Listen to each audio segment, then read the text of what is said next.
자, 고객 여러분 반갑습니다. 이투스 고강사 방동진 선생님입니다. 6월학평을 봤습니다. 잘 보셨는지 모르겠습니다. 물론 3월학평을 보신 분들은 알고 계시겠지만 3월학평에 비해 6월은 조금 쉬웠습니다. 충분히 학생들이 그래도 3월에는 신유형 해갖고 허헉허헉 거렸는데 이번엔 그래도 조금은 익숙해지게 문제를 푼 것 같습니다. 선생님 같은 경우는 이번에 전체적으로 어떤 식으로 나왔고 앞으로 무엇을 해야 되는지에 대해서 좀 말씀을 드리고요. 또 문법에 대한 문제 한번 쫙 해설해 드리고 오답률 베스트 5 좀 어려운 문제들을 포함해서 그런 것들에 대한 해결책을 말씀을 드리겠습니다. 자, 보겠습니다. 우선 첫 번째 보시면 출제 경향 및 난이도를 좀 볼게요. 우선 1등급까지 93점입니다. 쉽지도 않고 어렵지도 않은 딱 평이한, 딱 중간 정도, 보통 정도의 적정한 수준의 난이도라고 볼 수 있습니다. 자, 고2 3월학평이 88점인가 87점인가 그랬어요. 대단히 어려웠었죠. 그때 막 함성이 막 들렸습니다. 국어 어떻게 이렇게 됐었는데 이번에는 조금 그래도 학생들이 편하게 문제를 푼 것 같습니다. 작년 수능과 동일한 유형으로 구성이 됐습니다. 자, 화법과 작문과 문법이 15문제인데요. 화법 5문제, 작문 5문제. 특히 문법에서는 문법과 비문학 복합 지문이 나왔다는 거 알고 계시면 되겠습니다. 형태소에 대한 지문이 나왔던 거죠. 이런 것들은 문법 개념이 조금 돼 있는 학생들이 쉽게 풀 수 있는 문제였는데 많이 틀렸다 이거예요. 왜 그런지도 한번 살펴보겠습니다. 자, 독서 비문학 지문입니다. 기술, 인문, 사회. 자, 이렇게 나왔고 세 지문이 나왔는데요. 세 지문은 공통적으로 좀 길이가 길었고요. 정보량이 많은 지문이었습니다. 독서 영역에 대한 해결책, 훈련을 통한 해결책이 꼭 필요한 것 같고요. 자, 문학 가볼게요. 문학은 고전문학 한 작품, 정비록인가요? 이게 나왔고요. 그 다음 현대소설 한 작품 나왔고요. 비문학과 고전시가가 묶여있는 작품, 두 작품이 묶여서 한 작품 나왔고요. 현대시와 수필이 묶여있는 거 국문학은 출제가 안 됐습니다. 이렇게 한 세트, 두 세트, 세 세트, 네 세트가 나왔습니다. 됐죠? 오케이. 자, 이런 식의 출제 경영이 계속 이루어질 것이고 끝까지 갈 것이기 때문에 좀 최신 기출 문제를 통해서 이런 것들에 대한 해결책을 좀 잡으셔야 될 것 같습니다. 볼까요? 우선 여러분 가장 중요한 것은 뭐냐? 이번 학평시험지 딱 보면서요. 여러분이 틀린 것들을 다시 한번 문제풀이를 복기하면서 다시 한번 풀어봤던 것을 한번 생각해 본 거예요. 내가 어떻게 풀었지? 내 잘못은 무엇이었지? 라는 것을 학평 분석을 통한 약점 체크를 하시기 바랍니다. 선생님 무료 강의 중에서 기분 만점이라는 무료 강의가 있습니다. 이 기분 만점 무료 강의를 보시면 기출 분석을 어떻게 할 것인지, 어떻게 해야 되는 것인지 정확하게 알 수 있을 거예요. 꼭 참고하시고요. 9월 학평 전까지는 개념학습을 완성하셔야 될 것 같습니다. 무슨 말이냐면요. 아직까지도 문법이 뭔지 모르고요. 선생님한테 수업을 들었고 선생님이 현장 강의를 했던 고2 학생들은 솔직히 의문 문제, 이 문제 되게 쉽게 풀었어요. 근데 여러분 이거 오답률이 72%예요. 그러니까 28%만 맞췄다는 거죠. 그만큼 개념이 전혀 없었다는 겁니다. 그러니까 의문문 어떻게 할 것이냐 이런 것도 다 알고 계셨어야 되고요. 그러니까 개념학습을 완벽하게 완성합니다. 뭐다? 그렇죠. 문법과 그리고 문학에 대한 개념 완성을 완벽하게 하시기 바랍니다. 특히 여름방학 동안에 충분히 개념 강의를 들을 수 있는 시간적 여유가 돼요. 그때 개념 강의를 꼭 들으셔갖고 고3 되기 전에 미리 한번 개념은 쫙 정리한다 라고 생각하시기 바랍니다. 길이가 긴 지문, 정보가 많은 비문학입니다. 요즘 대세죠. 이런 지문을 어떻게 해결할 것인가, 조금 어려운 지문, 고3 지문 갖고 하셔도 돼요. 어려운 지문 갖고 훈련하는 연습을 계속 꼬박꼬박 하시기 바랍니다. 그런 지문, 신유형을 대비할 수 있는 강의라든지 이런 강의도 들으셔도 괜찮을 것 같아요. 특히 독서는 꼭 체크하셔야 되고요. 최신 기출문제에 대한 심층 분석을 통한 신유형을 대비한다. 마찬가지 맥락이라고 보시면 됩니다. 그런데 실전 연습을 통한 시간 관리와 멘탈 관리도 하셔야 돼요. 무슨 말이냐? 이게 시험만 보면 못 보는 애들이 있어요. 천천히 혼자 풀면 괜찮은데, 그러니까 시험도 한 2주에 한 번 정도는 전체 모의고사, 45분 모의고사를 시간 내에 푸는 연습을 꼬박꼬박 하시기 바랍니다. 그래야지만 성공할 수 있다라는 걸 말씀드립니다. 자, 그럼 이제부터 선생님은 문법 문제들과 함께 오답 베스트 5에 해당되는 문제들에 대한 해설 강의를 한번 해보겠습니다. 좀 쉬운 거는 빨리 넘어갈게요. 11에서 12번 문제 가보겠습니다. 형태소에 대한 지문이에요. 그렇죠? 솔직히 개념이 있는 학생들은 이 형태소에 대한 이 지문은 대단히 빠르게 읽었을 것 같아요. 자, 그래서 결론은 뭐가 나왔냐? 마지막에 딱 보면 요거를 보면서 이렇게 하고 이게 왜 실질이고 자립이고 형식이고 의존 형태 선지를 알고 있으면 게임 끝나는 거죠. 됐죠? 오케이. 자, 개념이 내가 지문을 읽어주는 건 중요한 게 아니고요. 형태소라는 것은 자립성에 따라서 자립 형태소와 의존 형태소로 나눠지고요. 여러분 한번 적어보세요.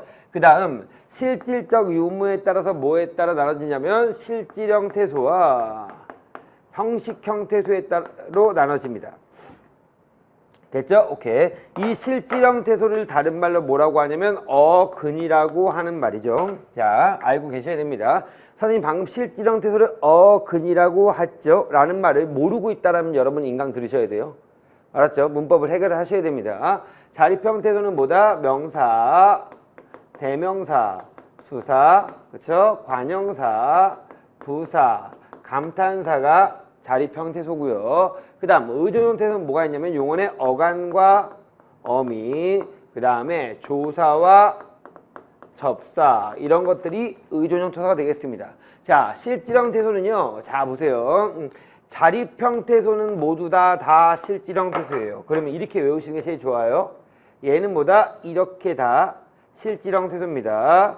그리고 고2 여러분은 알겠지만 6월 모평이 끝나고 2학기 중간고사, 기말고사가 되면 독서와 문법이라는 영역에 문법 내신이 꼭 들어갑니다. 물론 그때도 공부를 하셔야겠지만 수능 대비와 문법은 좀 다른 부분도 있으니까 문법 인강도 내신을 대비하는 인강, 내신을 원한다면 내신을 대비하는 인강이 중요합니다. 자, 좋습니다. 자, 자립과 함께 뭐가 있다? 바로 이 어근이에요. 이 어근이 뭐다? 실질 형태소가 됩니다. 그럼 나머지 뭐만 될까요? 형식 형태소는 어미, 조사, 접사 이런 것들만 형식 형태소가 된다는 겁니다. 그럼 어미를 구분할 수 있어야 되고 조사를 구분할 수 있어야 되고 접사를 구분할 수 있어야 된다는 거죠. 여기 보세요. 자, 볼게요. 사과입니다. 사과는 뭐죠? 품사가? 그렇죠. 명사 얘기가 되겠죠? 명사입니다. 됐어. 그 다음 르리 볼게요. 르는 뭐예요? 조사가 되죠. 그치? 조사니까 형식이면서 의존이죠. 명사니까 실질임 자립입니다. 먹할 때 먹은 뭐야? 어간입니다. 얘는 실질이지만 의존 형태소라 이거죠. 어은 뭐야? 선, 어말, 어미니까 어미죠. 오케이. 형식 의존이고요. 다도 어미입니다. 그래서 형식 의존이 되는 거예요. 됐죠? 요 지문을 다 읽은 다음에 이 문제를 풀어봐라 라고 하는 게 나왔습니다. 형태소를 더 작게 쪼개면 의미가 사라진다 라고 하면서 사과를 갖고 예를 들었습니다. 나와 있고요. 두 번째 선지. 의존 형태소만으로도 단어를 형성할 수 있다 라고 되어 있는데요. 의존 형태소만으로도 단어를 형성할 수 있다. 뭐가 있을까요?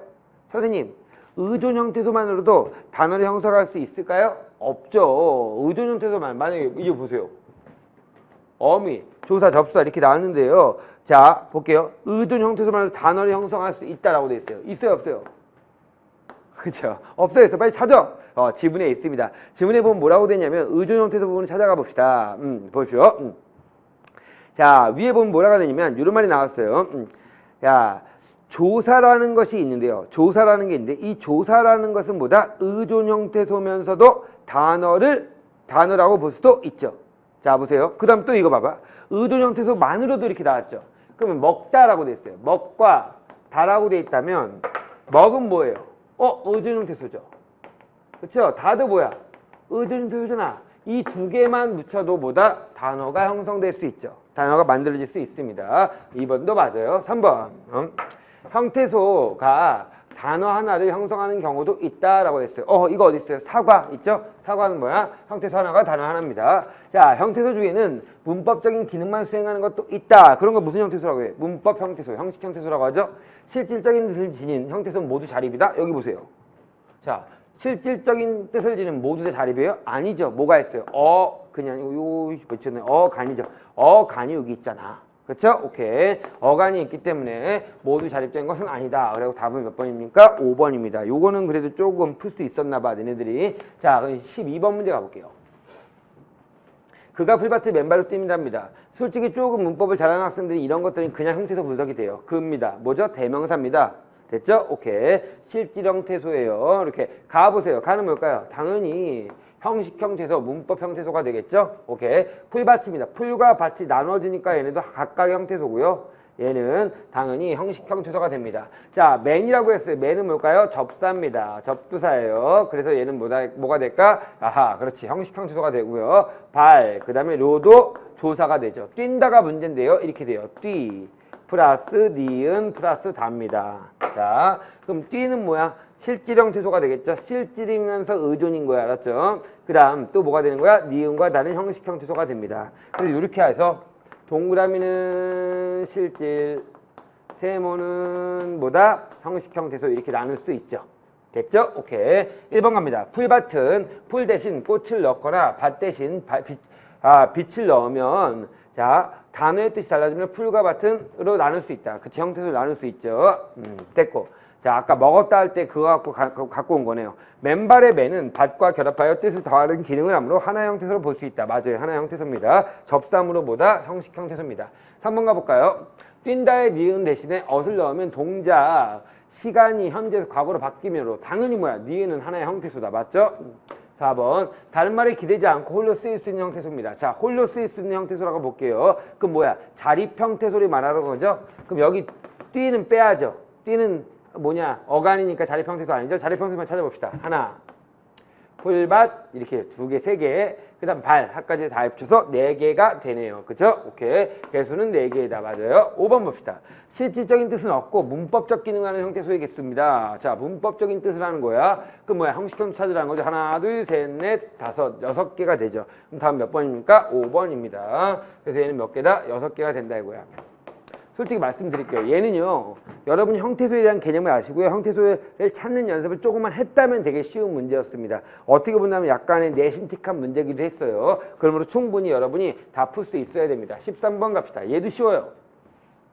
자, 이렇게 자음 분류표가 딱 나눠져 있습니다. 파열음, 파찰음, 비음, 유음이 나와 있고요. 보기 2에는 발음 현상이 나와 있는 거죠. 오케이. 자, 국민입니다. 기억은 무슨 의미예요? 파열음입니다. 이응은 무슨 의미죠? 비음이죠. 이것도 좀 개념을 알고 있는 애들은 비음화 곧바로 나오죠. 물날림화 유음하고요. 얘는 뭘까요? 국외음화가 됩니다. 국외음화. 얘는 뭐야? 유음화, 얘는 비음화가 되죠. 첫 음절의 끝에 파열음이, 첫 음절의 끝 파열음 맞아요. 자, 뒤에 자음과 결합하여 유음으로 바뀌었다. 무슨 소리예요? 비음으로 바뀌었죠. 유음이 아니고 비음이다. 이걸 제끼는 거죠. 됐죠? 2번 갑니다. 자, 유음이 앞뒤 비음의 영향을 받아 라고 돼 있어요. 자, 앞뒤 비음의 영향을 받아. 앞뒤 비음 여기 있는 것 같아. 비음으로 바뀌었다가 아니고 뭐라고 돼 있어요? 비음이 앞뒤 유음의 영향을 받아서 뭐라고 되어 있어요? 유음이 된 거죠. 비음이 유음으로 된 거죠. 니은이 리을로 됐으니까 틀렸고요. 디귿은 여린 입천장 소리가 뒤에 자음을 닮아 새인 입천장 소리로 바뀌었다라고 했어요. 디귿 볼까요? 새인 입천장 소리 뭔데? 기읍이에요. 여린 기읍기읍인데 여기 기읍기읍이 어딨어? 말이 안 되죠. 그렇죠? 오케이. 그 다음 기억과 니은에서 변동된 음은 좋은 방법이 변했다라고 했습니다. 자, 기억이 이응으로 바뀌었어요. 볼까요? 기억이 이응으로 바뀌었으니까 좋은 방법이 바뀐 거죠. 파열음이 비음으로 바뀌었으니까. 그 다음 물날리 할 때 니은이 리을로 바뀌었으니까 뭐야? 좋은 방법이 바뀐 겁니다. 그럼 다음 몇 번이에요? 4번 이렇게 되는 거죠.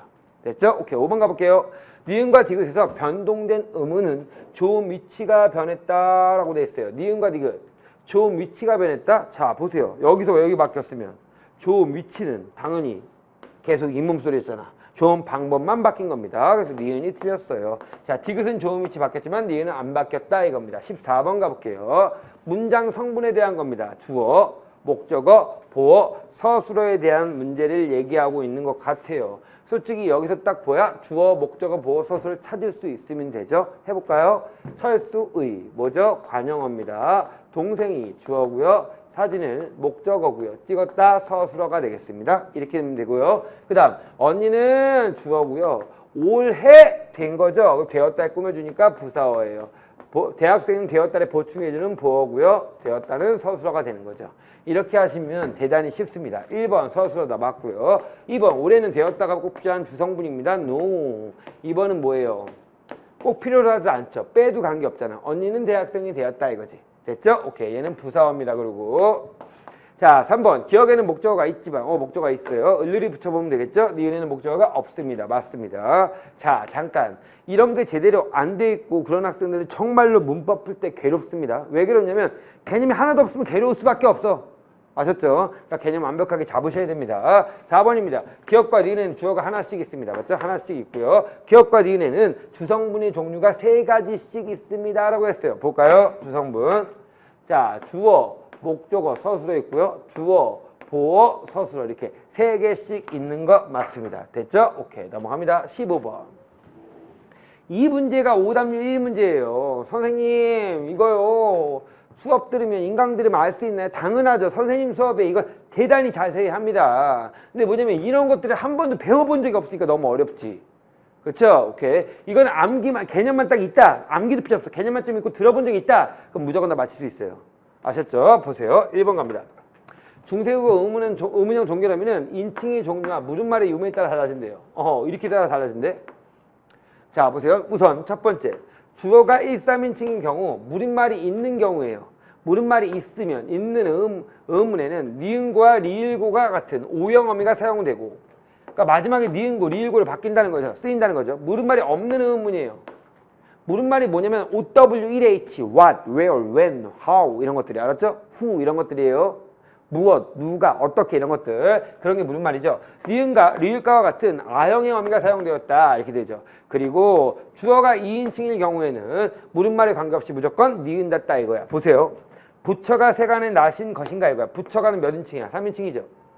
됐죠? 오케이. 것인가라고 되어 있어요. 근데 여기 보면 의문이 있어. 물음말이 있어 없어? 없죠. 그럼 얘는 물음말이 없으니까 당연히 어떻게 돼야 돼요? 니은 가형이 돼야 돼요. 그럼 기억에는 가형이 돼야 돼. 가로 끝나야 된다고 얘들아. 그럼 뭐야? 이렇게 돼야 되지. 그쵸? 이거 왜 이렇게 많이 틀리는지 이해가 안 가? 그러니까 애들이 물음말이 뭔지도 모르고 1인칭, 3인칭 이런 것들 뭔지도 모르니까 개념이 전혀 없는 상태에서 문제 푼 거야, 니네는. 자, 그 다음 니은 가볼게요. 니은은 뭐라고 돼 있어요? 이렇게 돼 있죠. 네라고 돼 있죠. 네는 2인칭이죠. 2인칭은 무조건 뭐라고 했어? 니은다 형이 됐죠. 그럼 니은다 여기 있잖아. 그럼 다음 몇 번이에요? 1번이죠. 고로 끝나면 안 되지. 선생님이 이거 솔직히 15초짜리 20초짜리 문제예요. 근데 여러분이 뭐냐면 개념이 전혀 없기 때문에 이런 문제가 너무 어려운 것입니다. 이해 가셨죠? 얘가 오답률 몇위 문제라고? 1위 문제예요. 이 정도 충분히 잡으시고요. 제발 부탁인데 이번 여름에 꼭 여러분은 뭐 하신다? 무조건 문법 인강 들으십니다. 아셨죠? 자, 약속했습니다. 자, 다음 질문 갑시다. 체지방 지문입니다. 자, 요 문제에서 가장 핵심적 포인트가 되는 문제는 바로 20번 문제가 되겠는데요. 20번 문제는 바로 마지막 단락 부분에 나와 있습니다. 어디 있냐? 두 번 마지막 단락에 두 단락만 한번 읽어보겠습니다. 어디 있냐면요. 요런 거예요. 자, 보시면 체지방 측정 방법을 했는데 다 단점이 있는 거야. 그래서 이번엔 뭘 하냐? 바로 이 체지방 측정기를 통해서 체지방 측정을 할 수 있다라고 나와 있어요. 볼게요. 체지방 측정기를 이용하여 체지방을 측정할 수도 있는데 볼까? 이때 생체 전기저항 분석법이 활용된다 이거야. 전기저항 분석법이래. 볼게요. 이 방법은 일정한 신체 부위에서 접촉된 전극을 통해 체내에서 미약한 전류를 흘려보냅니다. 전기저항을 알아봄으로써 체지방량을 산출하는 방법입니다. 그럼 뭐야? 이렇게 해서 체지방량을 산출하는구나. 그럼 전기저항이 되게 중요한 것 같아. 자, 구체화 시켜줄 거야. 한 번 더 설명해 줍니다. 전류가 흘러갈 때 이를 방해하는 힘을 저항 또는 전기저항이라고 한다.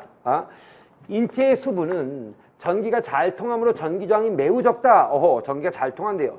근육세포는 많은 수분을 함유하고 있어. 근육이 많은 곳에서는 전기저항이 비교적 적게 나타난다. 근육이 많으면 전기저항이 적대요. 자, 보세요. 그러니까 정확하게 이런 부분은 되게 중요한 거야. 수분은 전기저항이 적고요. 근육도 전기저항이 매우 적다 이거죠.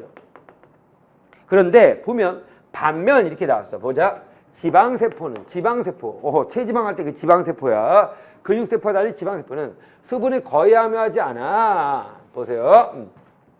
많은 곳에서 전기저항이 크게 나타난다 이거야. 아하, 그렇구나. 전류가 신체를 통과해서 나온 값이 처음 흘려보낸 값에 얼마나 손실되는지 확인하여 신체의 전기저항을 구할 수 있다 이거야. 이런 성질을 이용하면 체지방량을 산출할 수 있게 된다. 보세요. 그러면 지방은 뭐다? 지방세포는 전기저항이 매우 많다 이거야. 그래서 전류를 흘려보낸 다음에 나온 전류값이 적어진다는 것은 뭐야? 저항이 많았다는 것이죠. 그러면 전류 흘려내보내는 게 뭐 얼마큼의 전류를 100의 전류를 흘려보냈어. 그 다음에 남은 게 50이야. 그럼 50은 다 뭐라는 거야? 지방 덩어리야 이거지, 그치? 그렇죠? 그만큼 저항 값이 많아지면 지방도 많다 이겁니다. 자, 그럼 마지막 단락 가보겠습니다. 그런데 이렇게 나왔어. 단일 주파수의 전류로는 세포와 관련된 정보를 정확하게 확인할 수 없다. 자, 단일 주파수를 쓰면 뭐 할 수 없다? 세포와 관련된 점을 확인할 수 없어서 다주파 측정 방식을 사용한다. 그럼 여러 가지 주파수를 써야 된다는 거죠. 10kHz 이하의 저주파 전류 나왔어요. 세포막을 넘어서는데 어려움이 있어 세포 외 공간에만 할 수 있다. 세포 외밖에 안 된대요. 그러면 10kHz 거는 쓰면 안 되네. 왜? 근육 세포 안도 못 들어가고요. 지방세포 안도 못 들어가겠네. 이렇게 이해했어야죠. 세포 외 공간은 수분이 대부분이어서 전기 저항이 매우 적다. 그럼 10kHz로 갖고 오면 제대로 체지방 파악 못하겠죠. 하지만 50kHz의 고주파 전류는 세포 외 공간과 세포 내 공간을 구별하지 않고 흐른다. 다양한 주파수에 전류를 흘러보내면 세포수나 세포 내외 수분량을 정확하게 측정할 수 있게 되고, 오호. 자, 이렇게 된다 이거야. 두 번째, 이리 바탕으로 신체 구성 성분 비율까지도 얻을 수 있게 된다 이겁니다. 됐죠? 오케이. 자, 볼게요. 그러면 결국 못 써야 된다. 이거 잘 하기 위해서는, 자, 주파수를 하나만 쓰면 안 되고 어떻게 된다? 다주파 측정 방식을 써야 된다.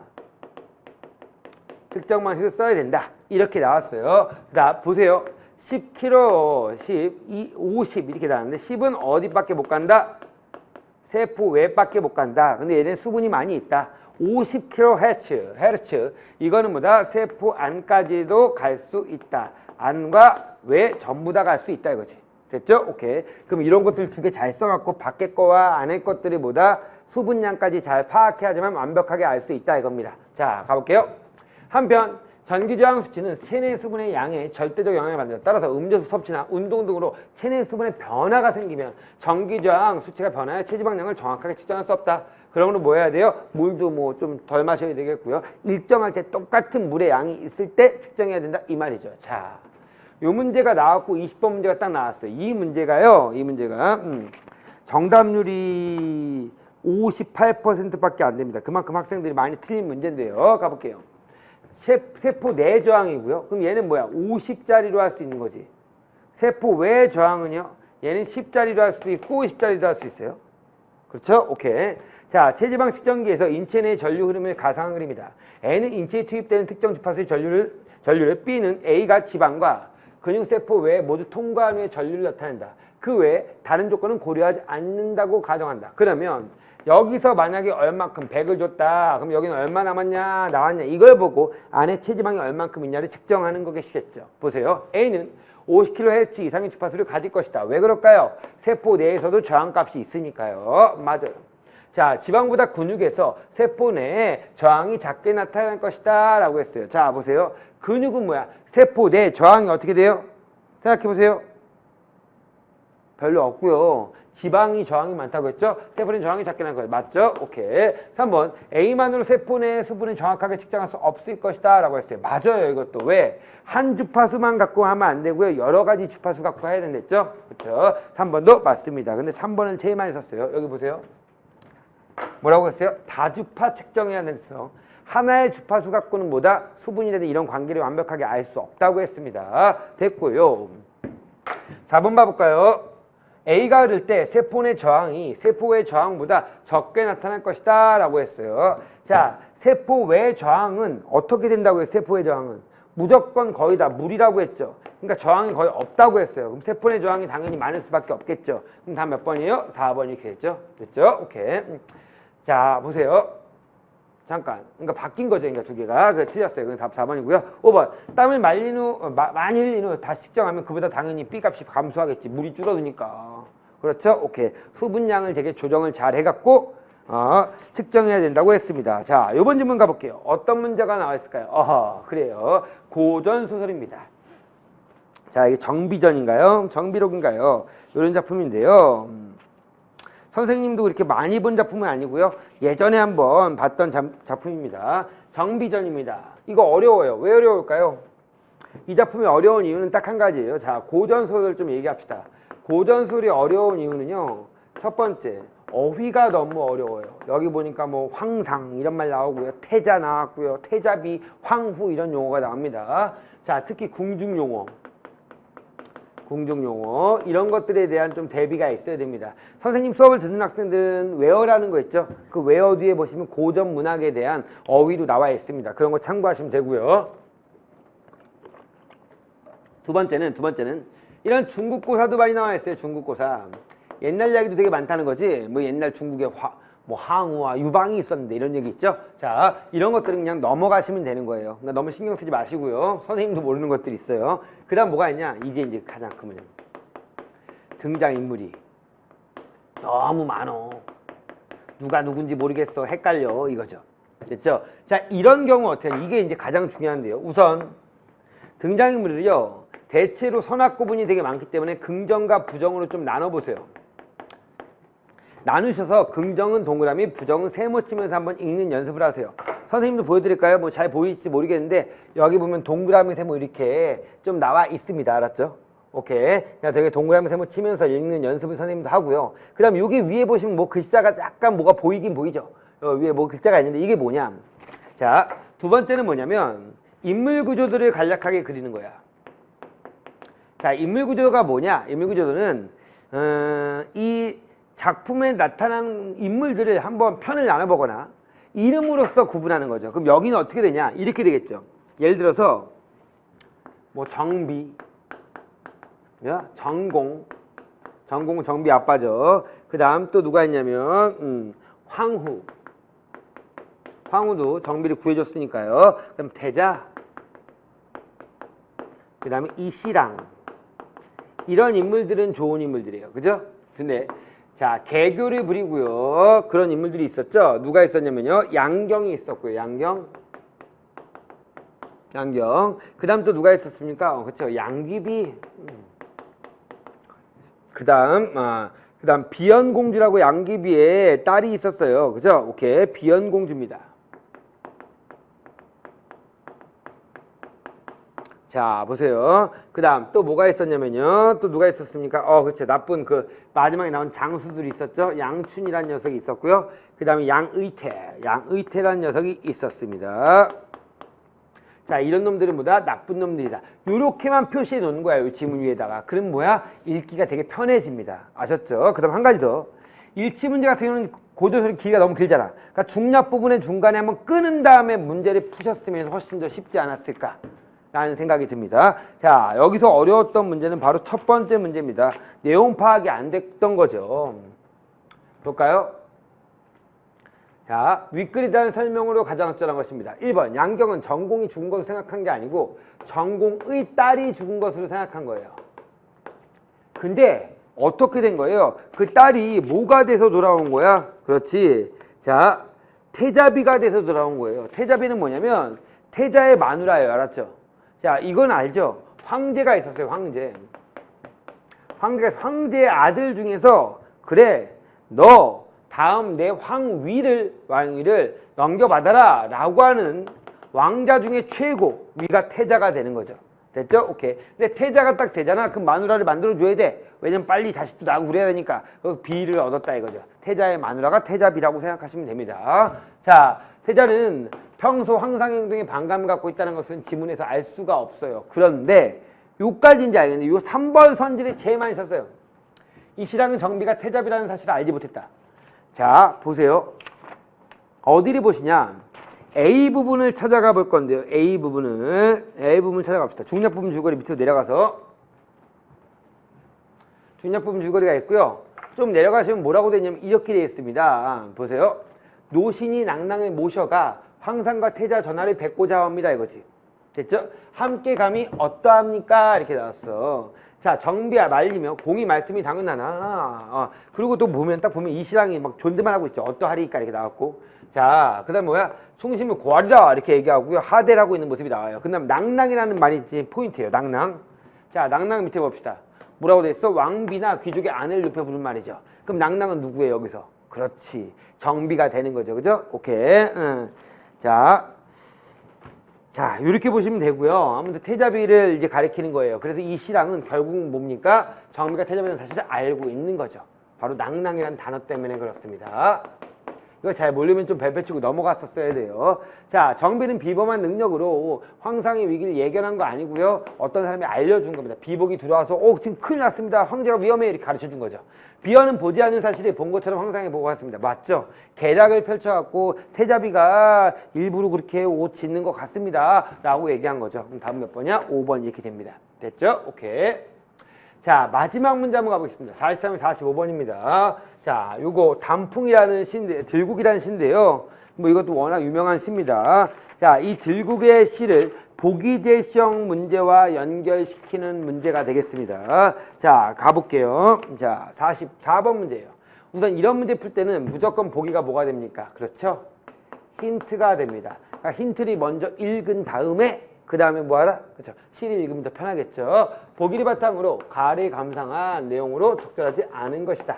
이렇게 돼 있어요. 해볼게요. 이 시는 그리운 임에 대한 애틋함과 이별의 상황에 대한 막막함을 노래한 작품이다. 뭐라고요?